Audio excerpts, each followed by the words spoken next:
नाज़रीन, मैं हूं इम्तियाज़ आलम बदलों की नशियात में अपने प्रोग्राम अंगेज़ के साथ, और ये नशियात आप वाश टेलीविज़न पे भी देख रहे हैं।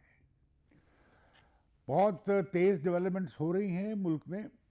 सबसे अचंभे की और हैरानगी और खुशगवार हैरानगी की बात यह है कि खैबर पख्तूनख्वा में जहां चीफ मिनिस्टर महमूद खान बात करने के लिए तैयार नहीं थे दुर्रानी साहब से, जो कि लीडर ऑफ द अपोजिशन हैं, लेकिन लगता यह है कि पख्तून मामला फहमी या आप कह लें जिरगा कामयाब रहा।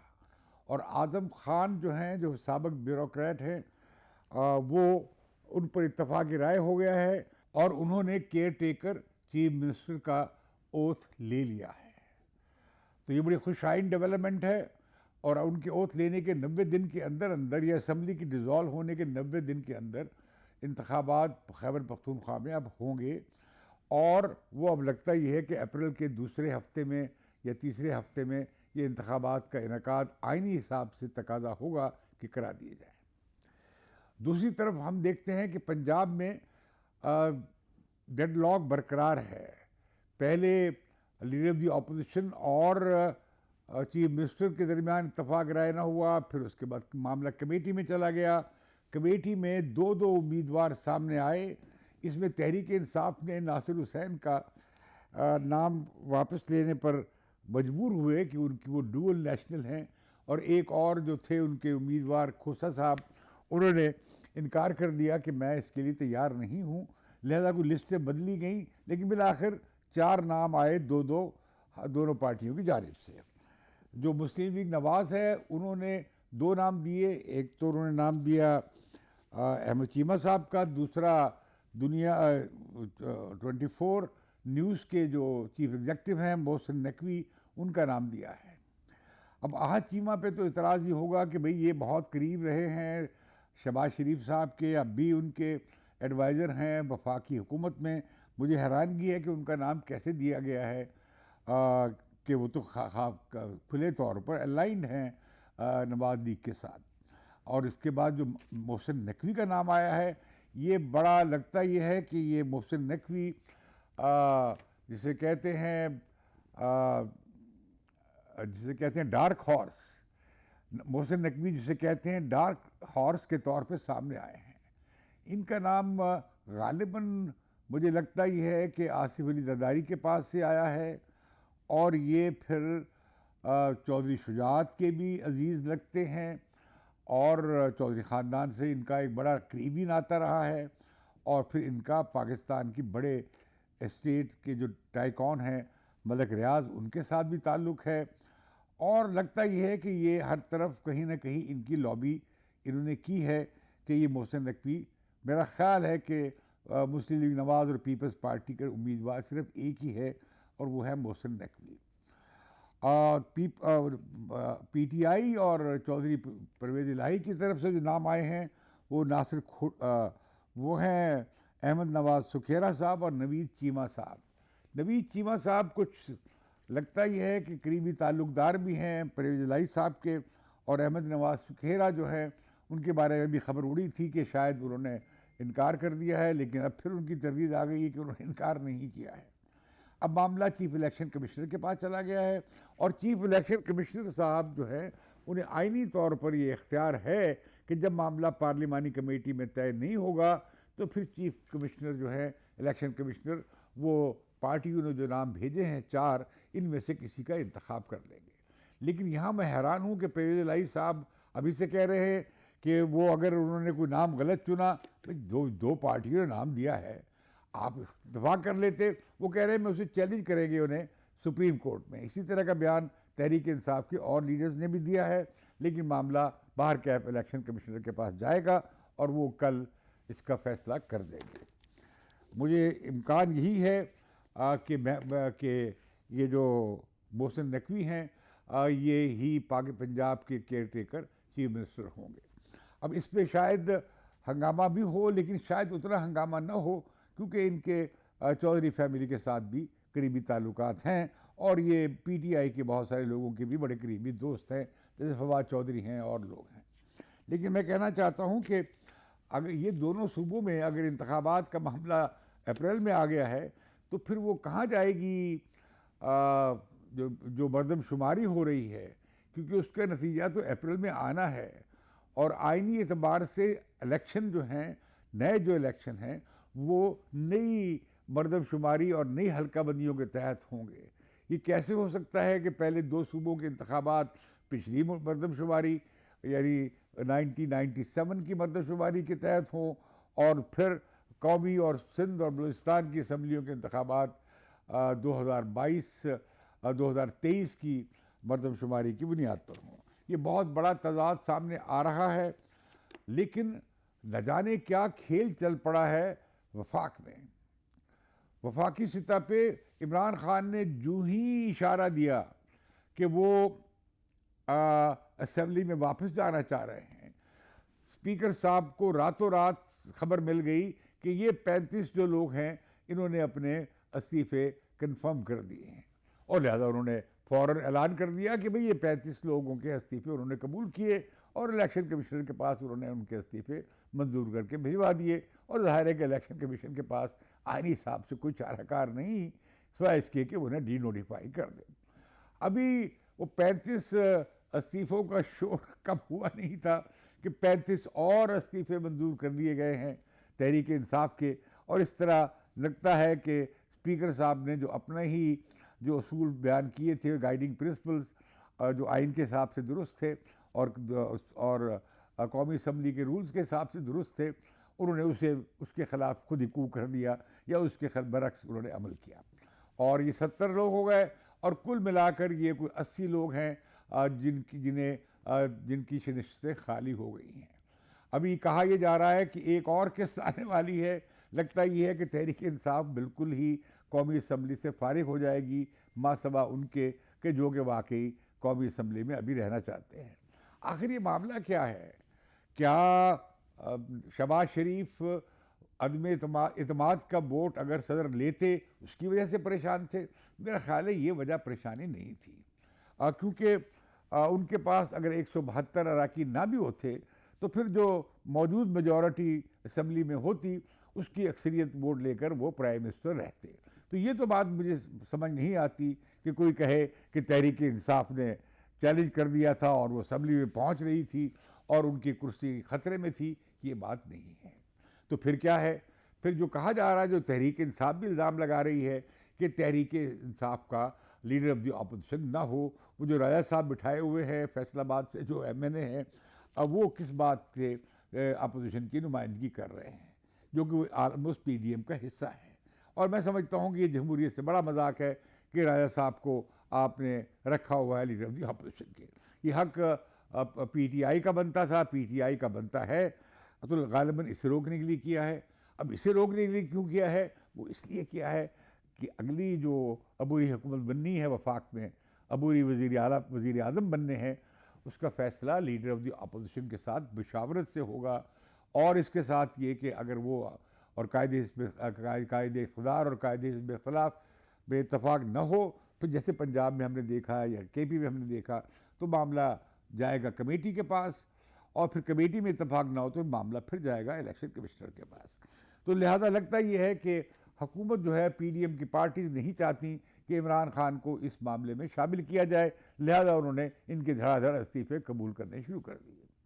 और दूसरी तरफ ये भी चाहते थे कि गालिबन कि जो पब्लिक अकाउंट्स कमेटी है, उसमें जो पेशावर से जो MNA थे PTI के, जो उसे हेड कर रहे हैं, वो हटाए जाएं और उसकी जगह PTI का नुमाइंदा वहाँ पे पब्लिक अकाउंट्स कमेटी का चेयरमैन बने।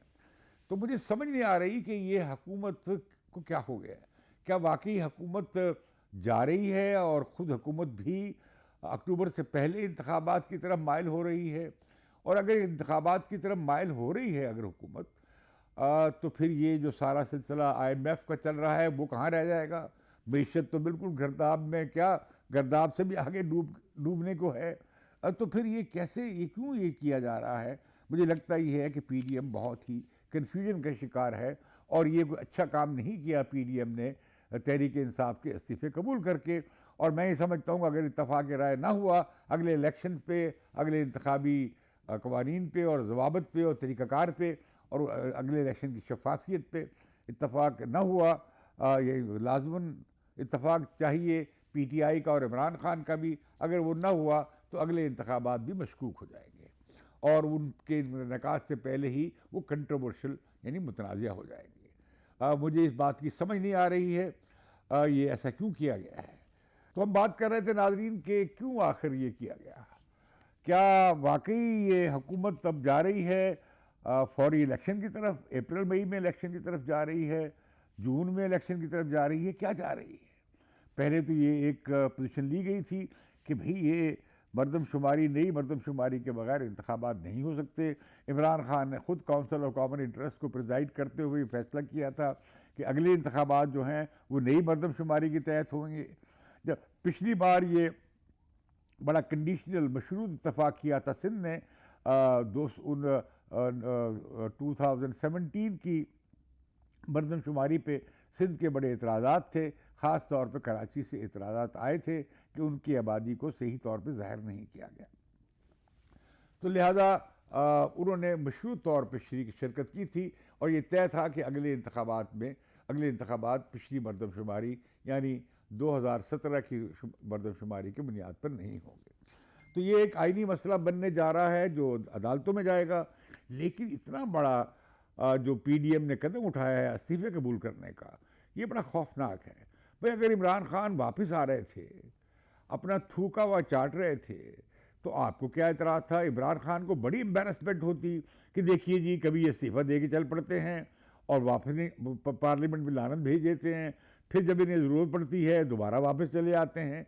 ये ऐसा उन्होंने पहले भी किया था जब गुज़िश्ता हुकूमत में नवाज़ शरीफ की ये धरना देकर बैठे थे तो उन्होंने इस्तीफ़े दे दिए थे, लेकिन बाज़ वो इस्तीफ़े उन्होंने वापस ले लिए थे। तो लिहाजा मैं समझता हूँ कि ये जो कलाबाजियाँ खाती है और यू टर्न की जो आदत है इमरान खान को या पीटीआई की लीडरशिप को, ये बड़ी खौफनाक है। सियासत में ये बड़ा एक अनसर्टनिटी यानी गैर यकीनी सूरत हाल को बरकरार रखे हुए है। लेकिन जब वो वापस आ रहे हैं तो अगर आप चाहते हैं कि पार्लियामेंट स्ट्रेंथन हो, अगर आप चाहते हैं कि भाई अपनी ये टेन्योर पूरी करें, तो वो अपोजिशन के बगैर ये पार्लियामेंट बिल्कुल दुमकटी लगती है। इसकी क्रेडिबिलिटी और इसकी लेजिटिमेसी वैसी नहीं रहती जैसे मुकम्मल पार्लियामेंट की होती है। वो कि ये पार्लियामेंट है, अगर मुस्तफ़ी हो जाते हैं कुछ अरकान, गो कि बड़ी तादाद में हो गए हैं या जिनके इस्तीफ़े कबूल हो गए हैं, तो भी ये पार्लियामेंट है, लेकिन इसकी लेजिटिमेसी बाहर कैफ कम हो जाती है। तो ऐसी सूरत में जो फैसले किए हैं पीडीएम वालों ने, ये मैं समझता हूँ कि ये सिर्फ पॉइंट स्कोरिंग के लिए था या एक दूसरे पर कि जी हमने आपको मात दे दी और आपकी मात के मुकाबले हमने आपको मात दे दी। ये मैं समझता हूँ कि ये बचगाना सियासत है, कुछ संजीदा सियासत मुझे नज़र नहीं आती। बेहतर था कि इमरान खान पार्लियामेंट में वापस आ जाते, बेहतर था कि वहाँ पे एक जॉइंट पार्लियामेंट्री कमेटी बन जाती इलेक्शन रिफॉर्म्स के लिए और इंतखाबात के मामलात के लिए, और उसमें सारे मामला तय कर लिए जाते। तो मुझे तो ये लगता है कि सियासी बहरान इतना बढ़ जाएगा या बढ़ गया है या अभी मज़ीद बढ़ेगा कि उसके होते हुए मईशत भी बाहर होने का इम्कान कम हो जाएगा। मेरा सवाल ये है कि क्या पीडीएम जल्द हुकूमत छोड़ना चाहती है? अगर पीडीएम जल्द इंतखाबात कराना चाहती है तो ये जो आईएमएफ को अभी इन्होंने लिख दिया है, उन्हें ईमेल भेज दी है कि हम आपकी शराइत मानकर अगली जो नवा रिव्यू है वो करने के तैयार हैं और माहिदा और हम आईएमएफ के प्रोग्राम को जारी रखना चाहते हैं। इसके हवाले से फैसले ले लिए गए हैं कि 7 रुपये बिजली की जो कीमत है, नर्ख हैं वो बढ़ जाएंगे, 50 रुपये लेवी भी लग जाएगा, पेट्रोलियम मसनूआत पे टैक्सेस मज़ीद लगाए जाएंगे और कुछ फ्लड टैक्स भी लगाया जा रहा है, कुछ उमरा पे टैक्स लगाने की बात हो रही है। तो फिर उसके अलावा अपने अखराजात कम करने के लिए कमेटी कायम कर दी गई है ताकि ये जो बजट खसारा है वो आईएमएफ की हदूद के अंदर आ जाए। वो चाहते हैं कि ये खसारे को कम किया जाए। तो ऐसी सूरत में जबकि ये इक़दाम भी लिए जा रहे हैं और कल मुझे लगता ही है कि इंटरेस्ट रेट और बढ़ जाएंगे, एक आध पॉइंट और बढ़ जाएगा, यानी मेरा मतलब ये है कि वो 16 से 17% तक जा सकता है। तो ऐसी सूरत में हम देखते हैं कि जो सख्त इक़दाम हैं वो होने जा रहे हैं। हम देख ये रहे हैं कि जो इंटरबैंक रेट है और जो ओपन मार्केट का रेट है डॉलर का, वो भी अब कम होने लगा है और डॉलर की इंटरबैंक रेट की कीमत बढ़ती चली जा रही है। इसके बावजूद कि हम देख रहे हैं कि हज़ारों एलसीज नहीं खुल पा रही और 5-6-7 हज़ार जहाज़ खड़े हैं लंगर अंदाज होके, आज जिसकी डैमरेज वगैरह माफ़ कर दिया गया है, लेकिन पैसे नहीं है ख़जाने में कि इंपोर्ट्स की जा सके और इंपोर्ट्स की पेमेंट की जा सके। मुझे हैरानगी है कि प्राइवेट बैंक्स क्यों नहीं कर रहे हैं। गालिबन प्राइवेट बैंक्स भी पैसे रोक के बैठे हैं इस इंतज़ार में कि जब इंटरबैंक रेट बढ़ेगा रुपए का तो तब वो एलसीज खोलेंगे। तो मैं समझता हूँ कि ये एक बड़ी ही एक नाजुक सूरत हाल है। अब ख़ास तौर पे बड़ा मखमसा है नवाज़ लीग के लिए, वो क्या करे। अगर वो IMF का प्रोग्राम पे चलती है तो 35% महंगाई होगी, माशी तंगी आएगी और माशी बेल्ट टाइटनिंग होगी, जिसके बड़े मुज़र असरात पड़ेंगे सियासी एतबार से नून लीग के। और नून लीग की लीडर अब तैयार हो गई हैं वापस आने पे। मरीम नवाज़ वो 26 या 27 तारीख को पाकिस्तान वापस आ रही हैं। नवाज शरीफ अभी वापस नहीं आ रहा है। वो देखेंगे कि शायद मरीम नवाज़ को क्या रिस्पांस मिला है पंजाब में, और वो ये भी देखेंगे कि उनके ख़िलाफ़ जो एक केस है जिसमें उन्हें सज़ा हुई है उसमें अदालत में क्या कार्रवाई आगे चलती है। शायद इसे भी देखना चाहते हैं वो जो कहा जा रहा है कि कानूनी उलझनें हैं। तो लिहाजा नाज़रीन, मैं समझता हूँ कि सियासत का और मीशत का हाल अब बुरा ही रहेगा अनलेस ये IMF का एग्रीमेंट ना हो जाए। और हमने देखा कि सऊदी अरब के वज़ीर ख़ारजा ने भी जिनेवा में कहा है वर्ल्ड इकनॉमिक फोरम से ख़िताब करते हुए कि वो अपने पुराने तरीके बदल रहे हैं। पैसे जमा कराने के स्टेट बैंक ऑफ पाकिस्तान हो या कोई और दोस्त मुल्क हो, वो हम तरीका बदल रहे हैं और हम भी चाहते हैं कि जो माशी तकाज़े हैं और इस्लाहात हैं वो की जाएँ, उनकी अगर इमदाद दरकार होगी तो। और गालिबन लगता ये है कि IMF के साथ प्रोग्राम के साथ उन्होंने भी लिंक कर दिया है। लेकिन UAE से पैसे बहाल हो गए, हमें $2 अरब की को रोल ओवर कर दिया है और उम्मीद की जा रही है कि उनका $1 अरब मिल जाएगा। तो ये जो स्टेट बैंक के गवर्नर कह रहे थे कि कुछ डॉलर आ रहे हैं। तो नाज़रीन, रूस के वज़ीर तिजारत की सरबराही में एक बड़ा वफ़द पाकिस्तान आया। 3 दिन तक वज़ारती कमीशन के मुज़ाकरात हुए और पाकिस्तान की भी एक बड़ी टीम ने उसमें शिरकत की।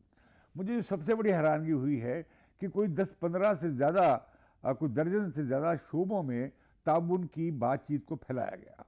हालांकि पाकिस्तान का बड़ा मुद्दा, बड़ा मरकज़ी नुक्ता था ईंधन, तवानाई, गैस और तेल का मामला और गैस पाइपलाइन का मामला, जो बड़े ही सालों से लटका हुआ है। और ख़ास तौर पे इमरान हुकूमत के दौरान तो बिल्कुल ही वो मामला, वो तजवीज़ आलमोस्ट टेबल से हट गई थी। हालांकि इमरान खान ने दावा किया था कि वो तो तेल लेने जा रहे थे और उन्हें तेल मिलने वाला था सस्ता, और इस हुकूमत ने वो माहिदा कर लिया है। लेकिन तो जो अभी तक जो चीज़ सामने आई है कि तेल के मामलात पे तो बातचीत हुई है और कहा जा रहा है कि मार्च के आखिर तक ये माहिदा हो जाएगा। मुझे हैरानगी हुई है कि इस दौरे के दौरान वो माहिदा क्यों ना हुआ, जबकि इंश्योरेंस से मुतल्लिक मामलात और जो शिपिंग के से मुतल्लिक मामलात और करेंसी में पेमेंट के जो इश्यूज़ हैं कि किस करेंसी में पेमेंट होगी, ये मामला तय हो गए। लेकिन लगता ये है मुझे कि पाकिस्तान समझ रहा है कि शायद अब बहुत ही सस्ता तेल वो ले लेगा रशिया से। तो मैं समझता हूँ ये भूल है, क्योंकि रशिया के तेल की काफ़ी मांग है दुनिया में और ये जो बंदिशें लगाई गई थी उससे कोई ज़्यादा फ़र्क नहीं पड़ा है।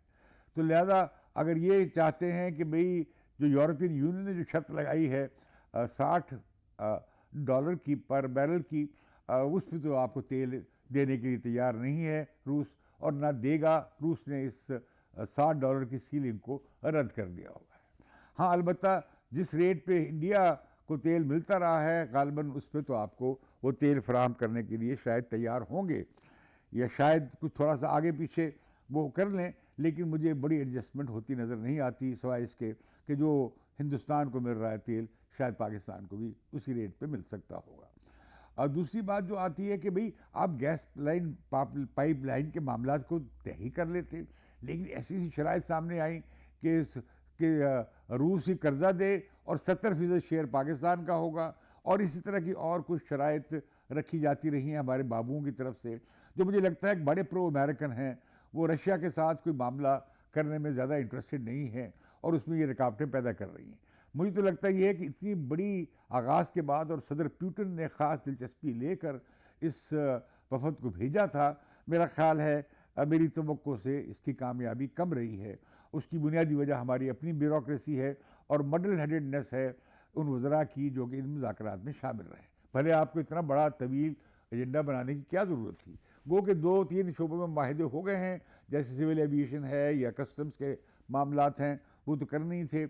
लेकिन असल सवाल था कि पाकिस्तान को तेल मिलने जा रहा है, नहीं मिलना जा रहा। गैस के मामले पे वो इन्होंने कहा है कि हमारे पास फ़िलहाल तो गैस हम कमिट कर चुके हैं, अवेलेबल नहीं है, आप हमारी जो प्राइवेट कंपनियां हैं उनसे बात कर लें, वो आप उनके साथ जाके निगोशिएशन कर सकते हैं। तो मैं समझता हूँ कि ये बड़ी शुरुआत हैं पाकिस्तान और रूस के दरमियान। हमारे ताल्लुकात तारीख़ी तौर पे ख़राब रहे हैं और हम अमेरिका के कैंप में रहे हैं, और इंडिया जो था वो नॉन अलाइंड मूवमेंट के हवाले से सोवियत यूनियन के करीब था, और हम कोल्ड वॉर के वजह से हम अमेरिका के कैंप में, फ़ौजी कैंप में शामिल थे। उनके दिफाई माहिदों में हम शामिल रहे हैं, जिससे वो हमें बैरूनी इमदाद भी देते रहे हैं, फ़ौजी इमदाद भी देते रहे हैं। हमारा सारा जो नेशनल सिक्योरिटी सेटअप है वो अमरीकी इमदाद के गर्द इस्टेब्लिश हुआ और फ़रोग पाया। बीच में चाइना भी आ गया, चाइना ने भी हमें सपोर्ट किया इस मामले में। हाँ, जो मौजूदा सूरत हाल है बड़ी तशवीशनाक है। हमें फ़ौरन, हालांकि मैं IMF के पैकेज का और IMF के प्रोग्राम का और IMF के जो माशी नज़रिया है उसके सख्त का नाकिद हूँ, और मैं समझता हूँ कि उससे मसाइल हल नहीं होंगे, वक्ती तौर पे वो टल जाएंगे। हमें बुनियादी बड़े फ़ैसले करने पड़ेंगे। क्या हम अपने दिफाई अखराजात कम करने के तैयार हैं? क्या हम एक गरीब मुल्क इतनी बड़ी फ़ौज रखने का मुतहम्मिल है? क्या हम इतनी बड़ी ब्यूरोक्रेसी रखने के मुतहम्मिल हैं? क्या हम इतनी बड़ी वफाकी हुकूमत रखने के मुतहम्मिल हैं? क्या हम ये जो अल्ले तल्ले हैं ब्यूरोक्रेसी के, वो हम ये गरीब मुल्क पूरे कर सकता है? क्या इस मुल्क के उमरा, जो कि अभी कहा एहसन इकबाल ने एक बड़ा ज़बरदस्त बयान दिया है कि अरबों डॉलर लोगों ने अपने घरों में ज़ख़ीरा कर लिए हैं, सोना भी इकट्ठा कर लिया था, तो ये कैसे निकलवाया जाए? ये देखें, हुब्बुल वतनी की इंतहा ये थी कि मुल्क के पास डॉलर नहीं है, लोगों ने अपनी तिजोरियाँ भरी हुई हैं डॉलरों से, और उनके बारे में कहा जा रहा है कि वो अरबों में है। बड़ी खौफनाक सूरत हाल है। 5,000 अरब रुपए की जो इस्तस्नियात दी गई हैं एग्जाम्पशंस उमरा को, वो क्यों नहीं ख़त्म की जाती? मिफ्ता इस्माइल इसके बारे में भी कभी बोलें। ये जो हमने सर्कुलर डेट और स्टेट कॉरपोरेशन के नुकसानात हैं, इसे ख़त्म करने के लिए हम क्या करने जा रहे हैं? ये जो हमारे गैस के और ऑयल और बिजली के जो स्लिपेजेस हैं, जो नुकसानात हैं, जो लाइन लॉसेस हैं, ये क्या हैं? 30% तक चले जाते हैं ये लॉसेस। आखिर पाकिस्तान के टैक्स पेयर्स ये क्यों अदा करें? वो लोग जो बिल देते हैं, सही देते हैं, वक्त पे देते हैं, वो क्यों सफ़र करें? वो उसकी कीमत क्यों अदा करें?